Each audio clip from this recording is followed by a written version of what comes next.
Now, in the various discussions that I have been in, I'm often asked, saying, okay, you've done this a long time, so tell us, where do you think this relationship is going? Now, it's hard for me today, really, to put a limit on it, to define it, to even voice expectations. Because in every way, ask yourselves, many of you came, some of you would have come here more recently, many of you have been here longer, all of you have tracked the relationship, because this relationship is, after all, your own story. Ask yourself, what did you think 3 years ago, 5 years ago, 10 years ago? And would you not agree with me that today, in every way, this relationship has exceeded expectations? Which is why today we don't even try to define it. We actually keep raising the bars. We keep finding new domains. We keep, the more we do with each other, the more we find we are able to explore together, to achieve together. So for me, in this changing world, because the world is truly changing, if you look at the state of the world, the challenges before the world, the relationships of countries, I would say today India and the United States have moved to a position where we really see each other as very desirable, optimal partners, comfortable partners, with whom it's a natural instinct today to pick up the phone, or if you meet somewhere, to have a conversation, to share your anxieties, to explore your solutions. So the chemistry and the comfort today of the relationship, this today gives me enormous hope about where the prospects are. A concrete aspect of that is actually the world itself. That this is a world of greater technology. That everything we do, from the phone you use, I see it in everybody's hand, to the cars in which you drove in, to any transaction that you do. In every way today, technology has penetrated deep into our lives. Now, because technology has penetrated so deep, this is not just a question anymore of business. It's a question of security. It is a question of privacy. It is actually our, what we have put out there about ourselves is sometimes more than we know. So it is today not just a question of, which partner are you best off working, who gives you the best terms. It is very much today, who are your trusted partners. In my business, foreign policy, if there's one big change, it is the frequency of the word trust. That people look at other countries, at other leaders, at other situations, and ask themselves, can I trust this country or this leadership or this counterpart? And today, so beyond chemistry, beyond comfort, to me it is the trust quotient of this relationship which has really made it very unique. Now, there are a lot of other things we have going for us. And again, I would say that many of the changes which are taking place in India are directly feeding into this relationship. And let me give you a few examples. I travel a fair amount within India. I make it a point wherever I go to visit a university, a college, a young people's gathering, because the enthusiasm, the energy that you get there is something really out of this world. And it's very different from the days, certainly when I studied, I suspect even from the days when many of you studied. The students, they ask you to meet the bright students. These are not necessarily, in the old days, it would be the gold medalist, the person who got the best grades. Today, if you go to an institution, they will put before you students who have patents, students who have done startups, students who today want to show you, take you around exhibitions that they have done. So we discussed, there were references made even to the, in the context of the Chandrayaan. I had the privilege when Prime Minister, we were abroad, when the landing took place, we were at a meeting in South Africa. Obviously, we took time off from the meeting. You all saw, Prime Minister was following the landing and was talking to the ISRO because these are tense moments, However confident anybody is about a mission, that period, you want to have somebody around you who would give you reassurance. And believe me, nobody can do reassurance better than Mr. Modi. Okay, he's today reassuring the entire country, in many ways the whole world. So he was actually plugged in from South Africa, and he was talking to the ISRO. This was unfolding, and then when we, it all went well, as you know, and then he decided that instead of flying back to Delhi, he would actually land directly in Bengaluru and go straight to the ISRO headquarters. Now, fortunately, since I was traveling with him, I too had a chance to tag along. And I want to say this, I have myself been a member of the Space Commission. When I was Foreign Secretary, I've been interested in space and nuclear for a long part of my career. When you sat there and there was this room of about 1,000 people, at one level, they looked the most normal people you could think of. Yet, you could feel they were the most special people. And the kind of confidence that they exuded, because I could actually, sitting among them, actually ask them, saying, so how tense were you guys? Did you see, were you worried? What were the possibilities of something not going the way you thought? And I must tell you, it was, their confidence, their conviction about the mission was simply amazing. Now, because it stuck so deeply in my mind, a few weeks later, I went to Kerala. Now, in Kerala, they have an institute which trains people for space. Okay, it's called the ISST. I think it's International Space, Indian Space Applications and Technology Institute. Something anyway.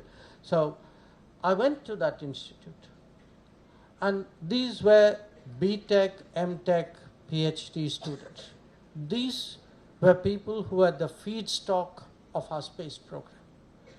And when you see today what these young people in their graduate and postgraduate degree processes, what they are capable of, what they have done, the kind of things which they have themselves invented, which feed, by the way, a lot of it feeds directly into the space program.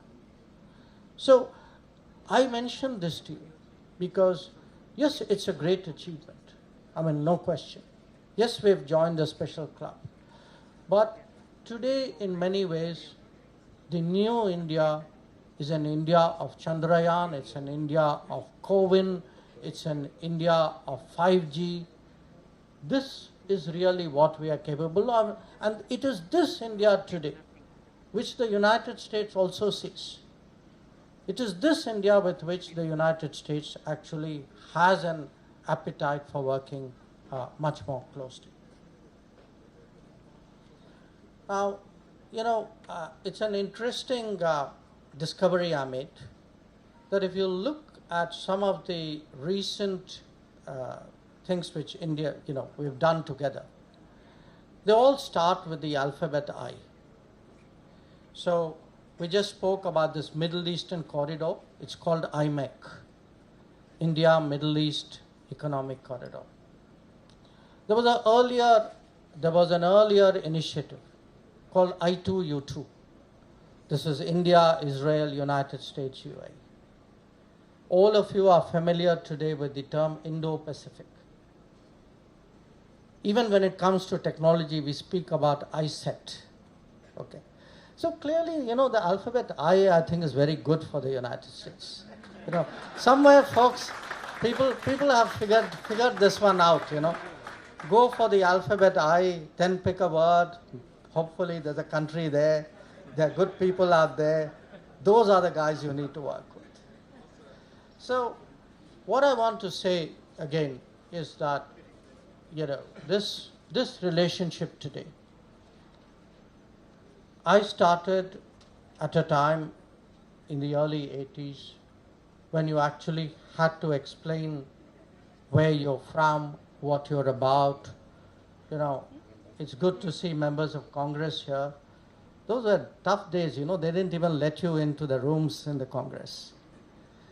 And at that time, there was no Indian American member of Congress at that time. But if one looks at the journey, how far we've come, and how deep this relationship, how broad this relationship.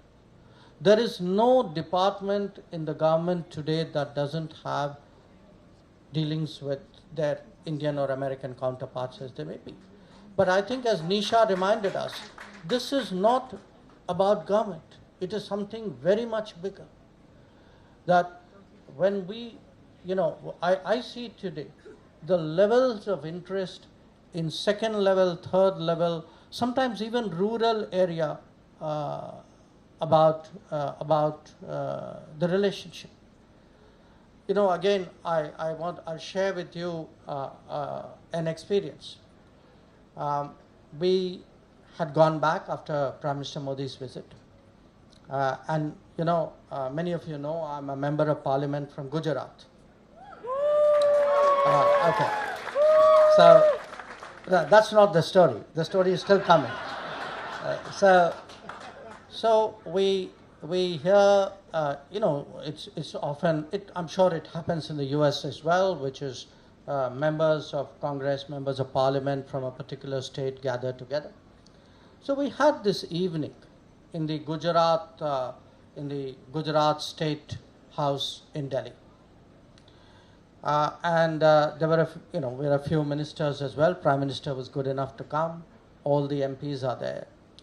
And then one of the ministers said, there are these folk singers, these people who twang something, they make up the words. It's like a song about what's happening in the world. Now, what was really amazing to me? Here was this folk singer. I think he was from Kutch. Okay, these are people who are, I would say, self-taught, self-educated. They make up things as they go along. And he started singing. He told Prime Minister Modi, saying, I want to sing a song about you. And then, when he sang the song, and my Gujarati had to struggle a bit to keep up with it, he sang actually. There was a bit about Prime Minister's America visit.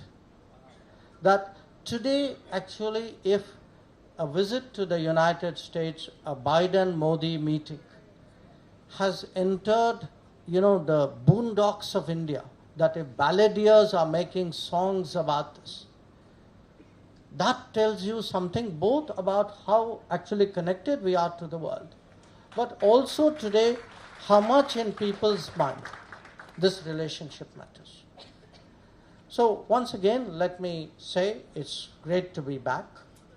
It's really wonderful to see so many of you, and I really thank the ambassador and his team for bringing you all together. But before I conclude, I do want to say, we are approaching Gandhi Jayanti, and I want to leave a thought with all of you.